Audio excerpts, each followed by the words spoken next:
Hello and welcome to today's episode of Money Talk with Skylar Fleming.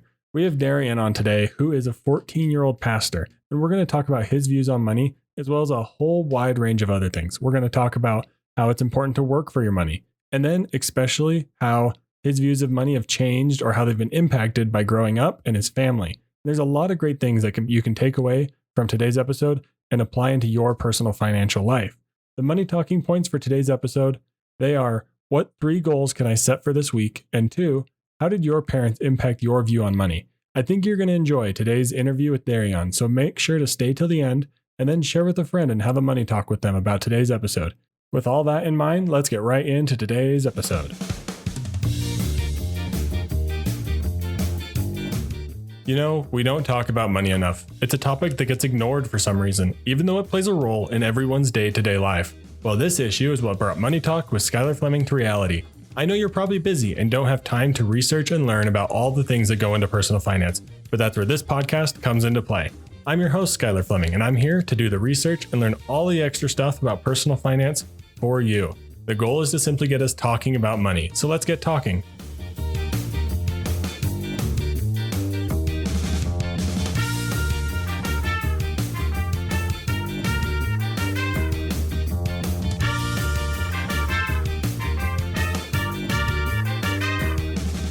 Welcome, everybody, to an interview here with Darrion. Darrion, you want to go ahead and introduce yourself? Hi, as it was said before, I'm Darrion. I'm excited to be here. Thank you so much for inviting me. It is such an honor. Awesome. Thank you. Yeah, this is a start of something I'm trying to do where we talk to people who maybe are in a different area, not necessarily directly within money.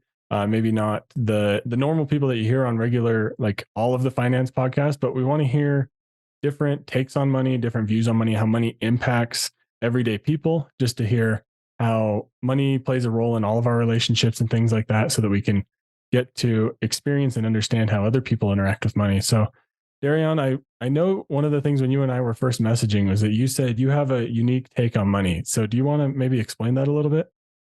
Yeah. So I don't know if you got it from my message or not, but I'm a pastor, and then I'm a 14-year-old pastor, so it's a lot there. One of my things about money is I always hear within the church, like a lot of people, they'll say, "Oh, the money is the root of all evil." Like, I hear that so much, and I just think that that's super wrong. I think that's where we can really just I think that's one of the biggest misconceptions in the Bible. The love of money, when I love money so much that I'm willing to do just about anything from it, that's where it becomes the rule of all evil. So that's one of my main things there. And then I feel like a lot of people, I don't know how to, I'm trying not to sound like I don't care. I care about the people and what people go through. But I feel like a lot of people, they don't try to make money, get out there and to, as we would say, grind or hustle. Mm-hmm. Even within my family, I see a lot of people in my family who don't try. So it's so they want the best. They want to live their best lives. They have all these big dreams, but they don't try to go for these dreams, or they don't try to go for the money, and now they don't have anything, and they're just well, I need help, but you have to go for yourself before you can come and ask anybody for help, Yeah, that definitely makes sense. So you're saying that there's no action taken. There's all this dreaming that's done. There's all these big ambitious goals, but people aren't necessarily taking action to go get money or do things with their money. Yeah. Awesome. Yeah, I know one of the things you mentioned is how money is spent or how people handle and invest their money. What's your takes on that? I would say when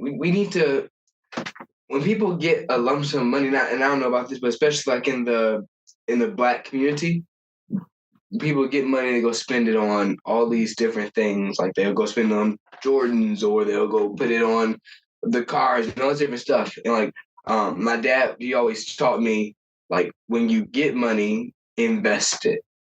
It's I think we're putting our money into the wrong things. We're putting it into all these material things, but you have to make money, right? In order to keep the money, you need to make the money. So how do I make more money? How do I generate more money? I invest it into maybe my business, or I may invest it into stocks or something else, something that'll make me money from money. And Yeah. so, and I think the goal should be eventually to have your money make itself. Yep. Awesome. So, Yeah, I yeah, love that. I love that approach where you're like, instead of just spend it, get yourself into a position where your money's making you the money that you need to live. Like almost that yeah, you're doubled up on money because it's doing what you need it to do. yeah. And if I may here, uh, this just always reminds me of that one scene from the Cosby Show where Vanessa thinks that her family is rich, Mhm. and so her mom says, "Hey, man, rich is when your money works for you. We work hard for the money. So like, you want to start off working for your money, and then eventually get to the point where you're like, again, your money starts to kind of work for you.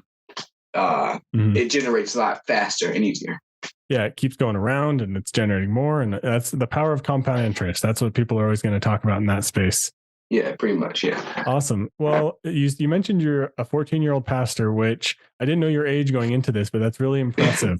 That's really Oh awesome. yeah. So, one of my main questions is how has your view on money growing up impacted your view on money now? And I guess you could say like you're still growing up when it Yeah. comes to money, but even in your 14 years of living, like how has you mentioned your dad mentioning to invest money, but have you had any other moments in your life where your view on money now is impacted where you're at now? Yeah. So growing up, my family, we weren't always, well, my dad, my mother and father, they weren't always of a substantial amount of wealth. And so my mom and dad, they both had to really work. And my dad had this dream of building this business that like he was my age when he came up with the idea. That's what my grandmother tells me anyway. Like he was my age. And so he always went for that dream. And like all through my life, like I just seen him go for that dream. So when I was younger, it was more so like it was always get out there and work for your money. And I think that's the tick that he always taught me to have. And my mother and father both like get out there and make your money. My grandmother too. Like she would even like my grandmother, she works to this day. Yeah. Like she works, you know, and Mhm. she doesn't. She's the type where she doesn't like handouts. So it's like Mhm. she's really one of the ones I have to get out here and get my money, you know. And so I feel like that was always the take that I was taught. Basically, make your own money.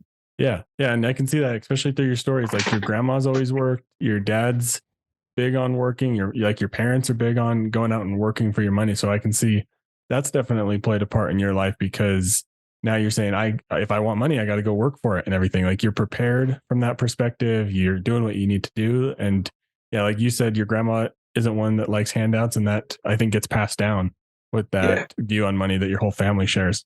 That, yeah, definitely. that's really awesome. Have you had any experience?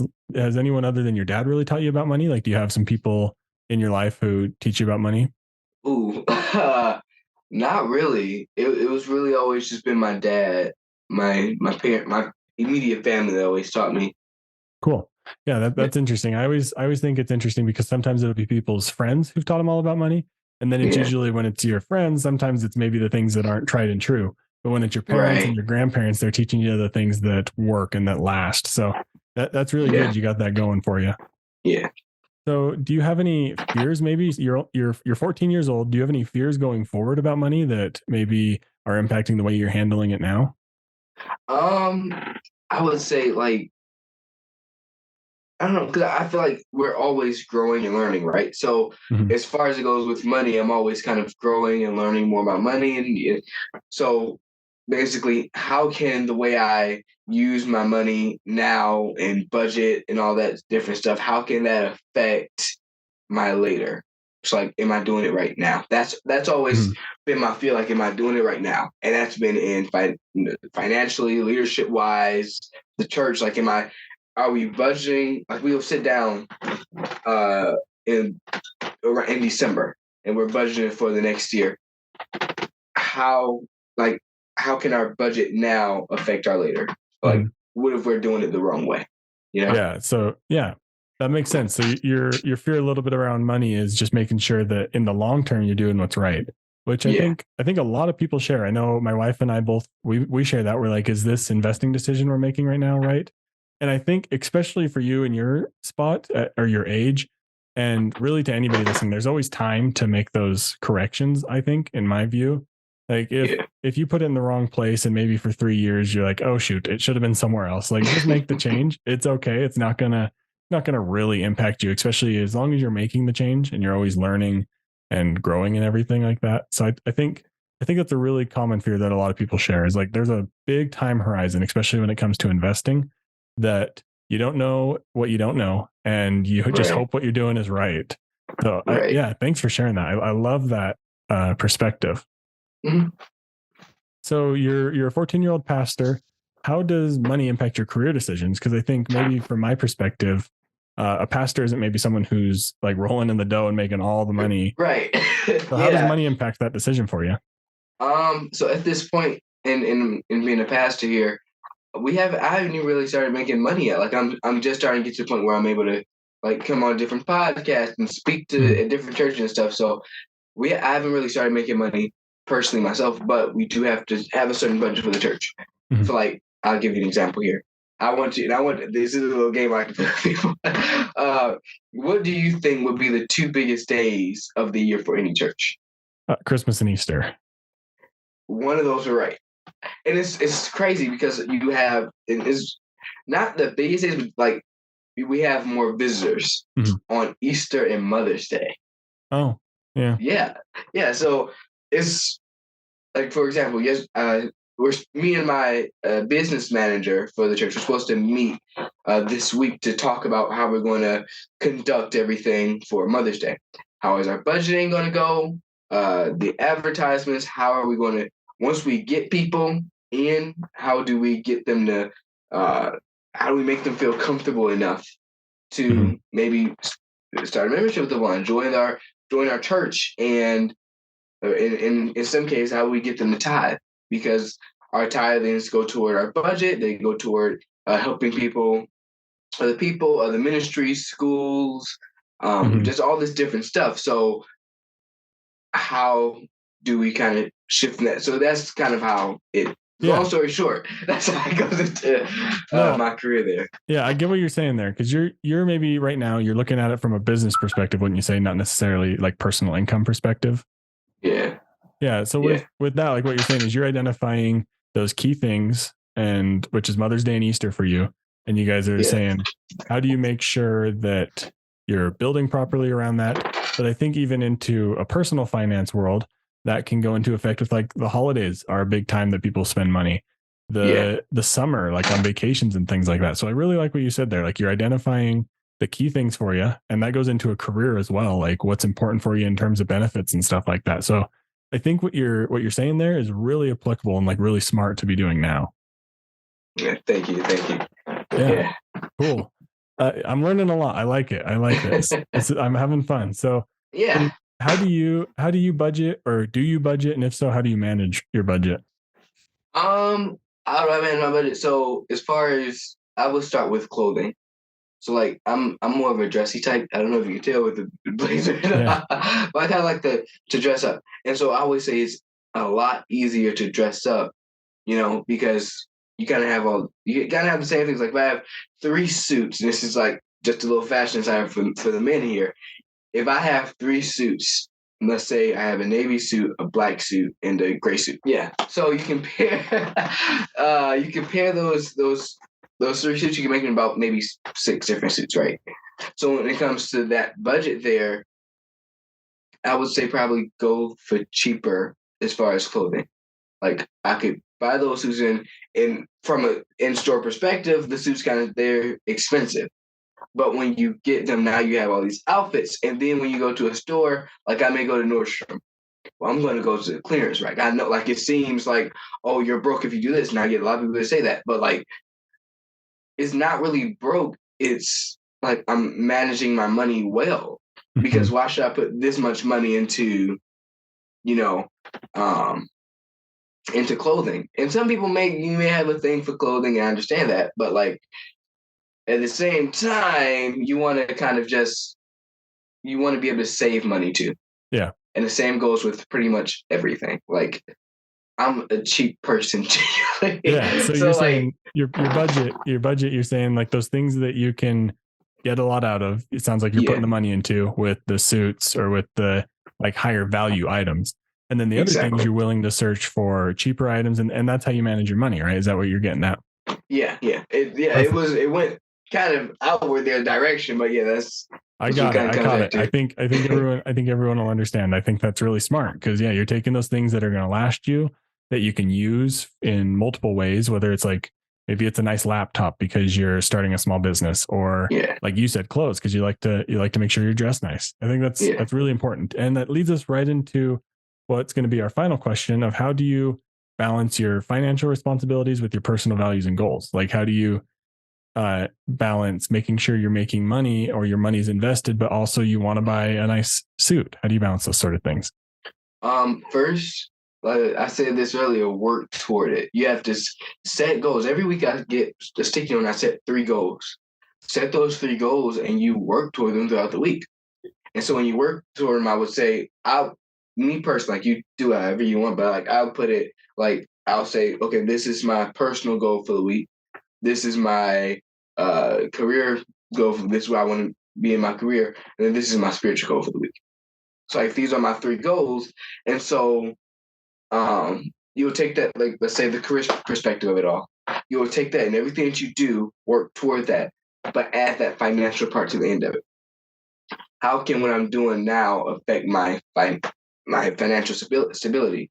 So like if I'm working toward, let's say I want to start a small business, like you said earlier, how can I take that small business? How can I kind of stretch it out and in the short term or the long term, generate money out of it? Yeah. And so that's how your personal views and then your financial or business views they all go into one pot.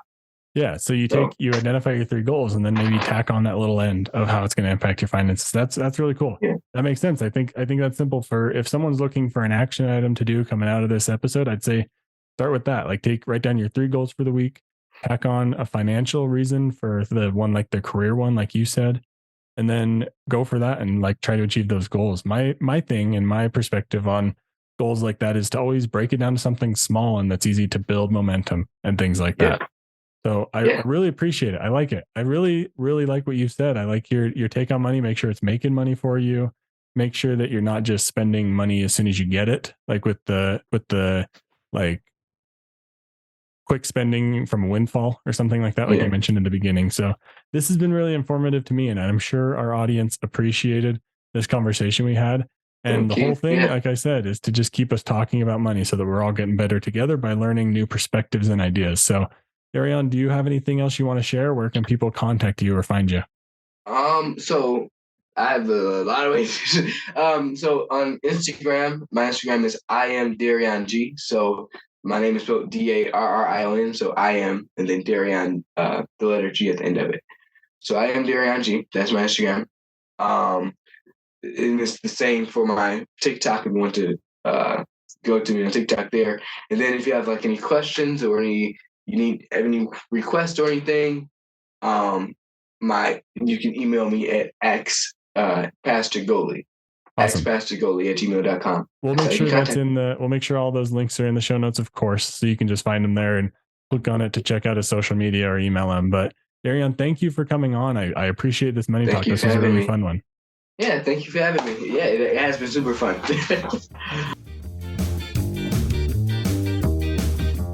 Thank you for tuning into today's episode of Money Talk with Skylar Fleming. I hope you enjoyed that interview. Like I mentioned in the beginning of the interview, I'm looking to start having some money conversations with people who maybe aren't primarily in the financial space. So if you want to come on the podcast, or you know a friend who has some ideas about money that you think would be worth sharing, please reach out to me. I'd be happy to have anyone on my podcast and we can have a conversation about money. That way we can all get better with money by talking about money. But thank you for listening to today's episode. If you found anything helpful, please share it with a friend. And of course, you can find Darrion's information in the show notes, as well as my social media and how to email me. Thank you for listening to today's episode of Money Talk with Skylar Fleming. Have a great week. Thank you for listening to Money Talk. The Money Talk show is provided for informational and entertainment purposes and should not be used for personal or specific financial advice. Every situation is unique and different. Please make sure to do your own research for your personal financial situation.